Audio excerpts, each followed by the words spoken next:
So ఇట్లా multiple థింగ్స్లో salt ఎక్కువ ఉన్నవి కన్సూమ్ చేయడం వల్ల మనకి ప్రీమెచ్యూర్ గ్రేయింగ్ ఆఫ్ హెయిర్ రావడం జరుగుతుంది అనమాట. నెక్స్ట్ మిగతా వచ్చి స్ట్రెస్ వల్ల కానీ, సరిగ్గా నిద్రపోకపోవడం వల్ల కానీ, నెక్స్ట్ మన బాడీలో విటమిన్ డెఫిషియన్సీస్ ఉన్నా కూడా ఈ గ్రేయింగ్ ఆఫ్ హెయిర్ ఉంటుంది.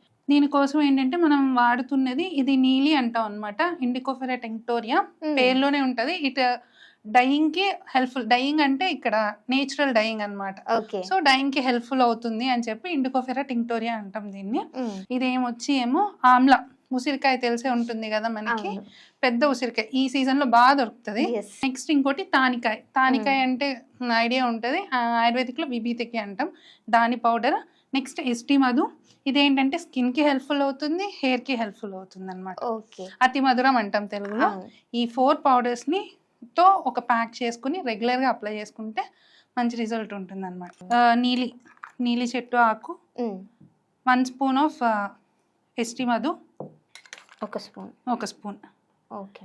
ఒక స్పూన్ ఏమో తానికాయ పౌడర్. ఇవేంటంటే హెయిర్ కి స్ట్రెంగ్త్ కూడా ఉపయోగపడతాయి అనమాట. ఒక 1/2 స్పూన్ ఆమ్లా పౌడర్.